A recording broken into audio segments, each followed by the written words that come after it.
Welcome, bass family, to Everything Bass with Dale Titus. Today we're covering Fundamentals of Slap 5, Unit 5.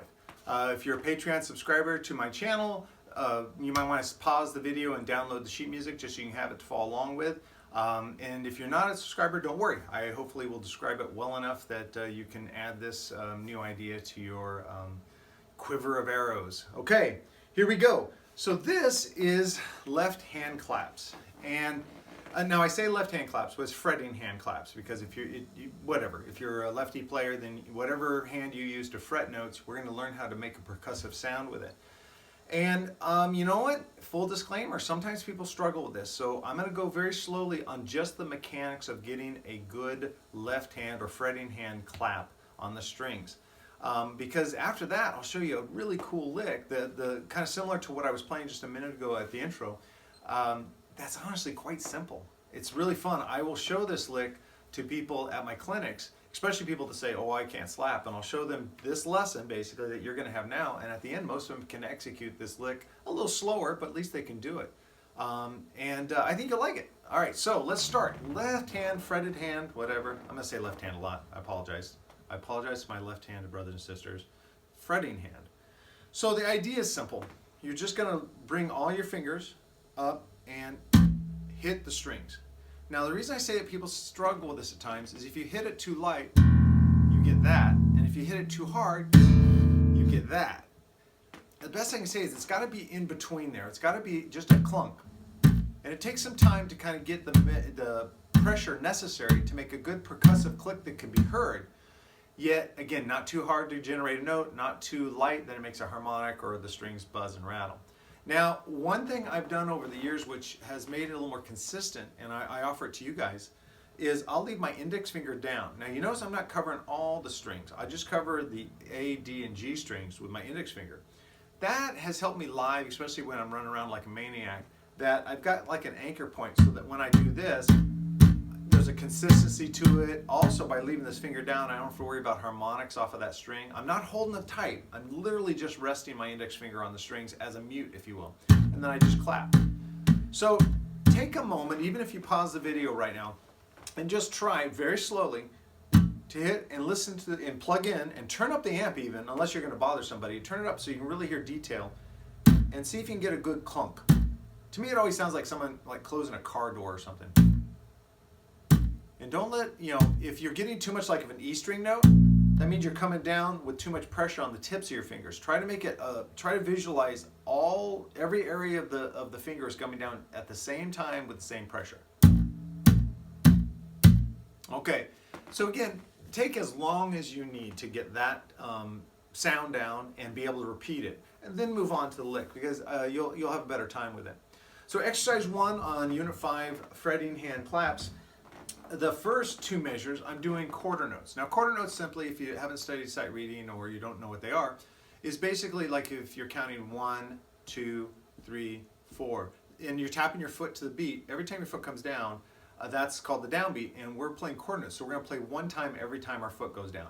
Bum, bum, bum, bum. Those are quarter notes. And in a bar of 4/4, we count it 1, 2, 3, 4. So we're going to do an open E. That's why I like to leave the finger here and let the E string be free, because I know I'm going to be thumbing an open E. So I'm going to start with an open E, thumb, let it ring, then close the door. Quarter notes. So it'll be 1, 2, 3, 4. And we do that for 2 measures. And just play with that for a little bit. Then we double time it. We do 8th notes. So now if we're tapping our foot, we're going to thumb the open E when our foot goes down, and we're going to do the fretting hand claps when our foot comes up. And those are 8th notes. 1 and 2 and. That's how we verbalize them. 1 and 2 and 3 and 4 and. So here's how that would sound. The bars 3 and 4 of exercise 1. 1 and 2 and 3 and 4 and. Now without me talking. So what I like about the percussive fretting hand slaps is not only am I getting this cool percussive note, which you'll see you can add to the rhythm, can add some really cool energy, but it's also muting the E string. So I've got this big open E, and I can stop it right when my fingers come down. I don't have to do any other action. So exercise 1, a little faster. 1, 2, 3, 4. 1, 2,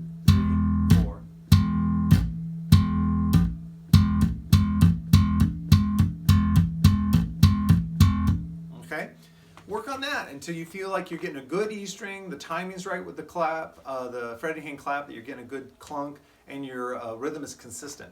So now I want to get to this lick, which is really kind of cool. And it's going to show you another element. So let's put the thumb and the left hand clap down for a second. We're going to put that aside and we're going to work on this other thing. And with this, I'm going to have you pop with both your index finger and your middle finger.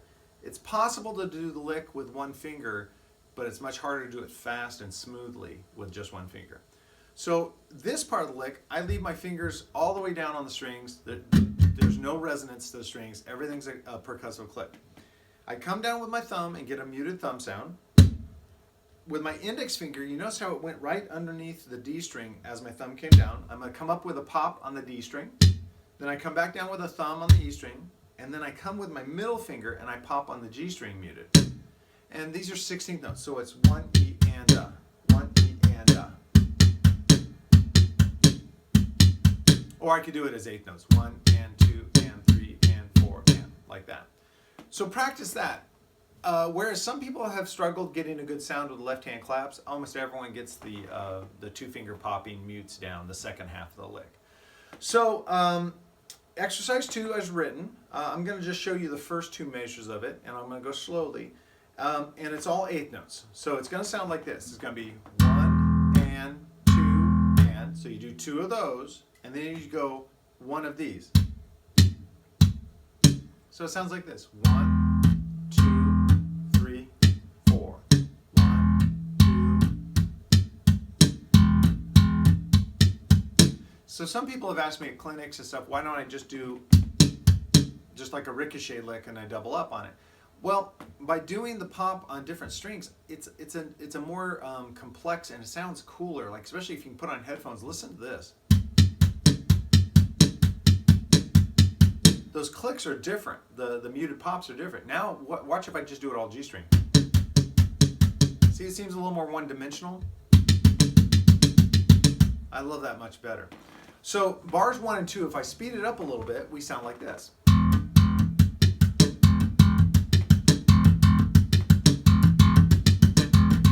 And a little faster.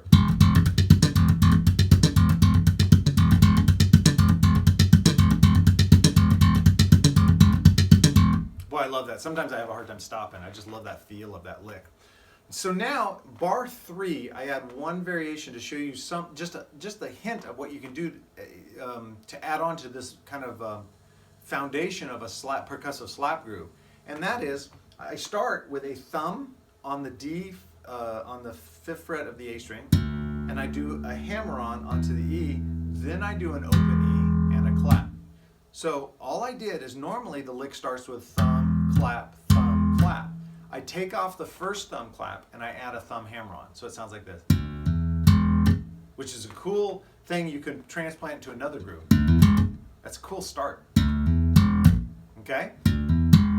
Now, listen to what happens when I put that in with the rest of the lick.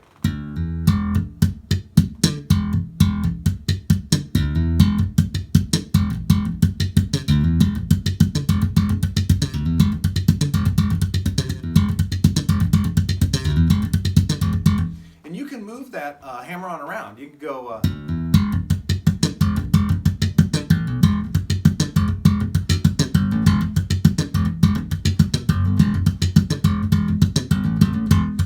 and as I said, this is just one little element you can add to play over the top of the rhythm that you're establishing with the thumb, clap, thumb, pop kind of foundation. I love this lick. Don't have a name for it, but it's been so popular at my clinics and with my private students, and it's really kind of neat when I'll go into a music store in my hometown and I'll hear someone doing the lick and I'll know, oh, it's one of my students, so I'll go over and check them out. It is a cool, attractive lick. I think it's a lot of fun to play, and honestly, once you get that left hand clap down, the rest is pretty easy, and I think you'll agree with that, hopefully. And if not, put down in the comments what's hanging you up. If you need me to do a follow-up video on anything, I'm so glad to do that. I want to make sure that these lessons are effective for everybody. Also, if you want to send me a video clip of what you're doing so I could really see, maybe give a better idea, you can email me at dtitus@daletitus.com.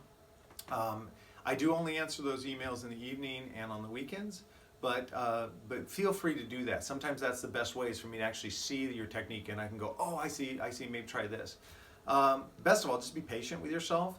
The left hand claps took me a little time on my own to try to work it out and get the right dynamics, but once you do, it's just you're off to the races.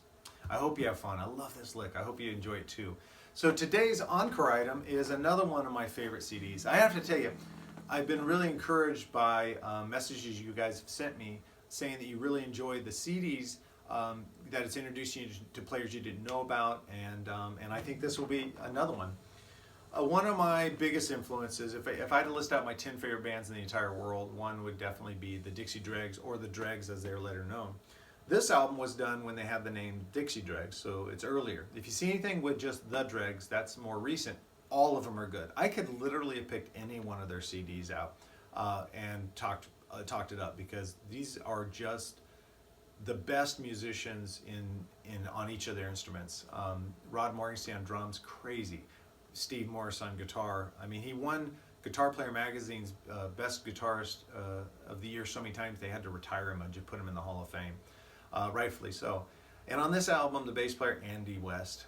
Andy West really shaped my playing a lot, and I got so excited. In fact, I was a metalhead. I was just, in the 80s, all I was interested in was metal, hard rock, and someone brought into the record, or I was working at a guitar store, and someone brought in an album of Dixie Dregs. I believe it was Night of the Living Dregs, and put it on, and I was such a snob. I was like, well, it's not metal. But then I hated to come around and be humbled, because the music was fantastic.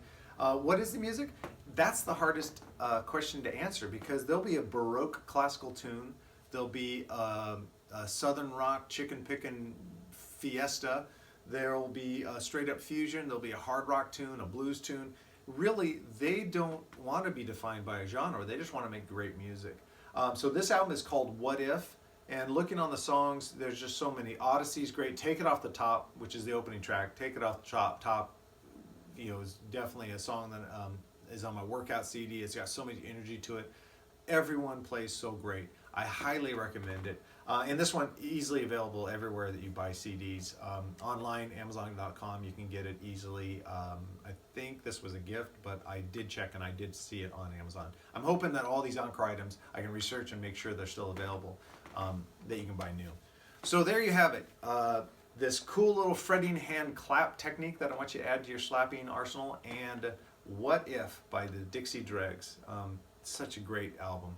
If you guys, I haven't said this before, but if you check out any of the recordings that I suggest to you, I'd love to hear what you think. So either put it in the comments below, or send me an email and let me know. And if it's not your bag, it's cool, it's not your bag. I'm by the way, going to be showing my favorite CDs from every genre I can think of. So, because I definitely believe what's made me a more effective bass player and give me an opportunity. Oh, killing me. Sorry about that. My elderly Cocker Spaniel dog every once in a while just decides to bark at shadows. So as I was saying, let me know what you think of any of the recordings that I share with you. I'd love it. And by listening to a bunch of different styles of music, it can really enhance the genre that you're most interested in playing at this time. Also, having a big big appreciation of music of all styles can definitely make you more desirable to hire as a bass player. You won't be just pigeonholed into, oh, he's just a blues player, he's just this. If you really want to make a living playing bass and teaching bass, it's really good to have real open ears, appreciate all styles of music, and find cool things that you can borrow from everything. So there you have it. That is Unit 5, Fundamentals of Slap, with the What If CD by Dixie Dregs as the encore item. Please hit the like, subscribe, tap the bell notification so you can get notified every time I put something up online. And if you feel like supporting and everything bass, and you want to also get access to all the sheet music, please just go to patreon.com/everything bass. There you'll be able to subscribe and get access to everything that I post there to support all the lesson videos that I put up. Thank you so much. I look forward to seeing you guys again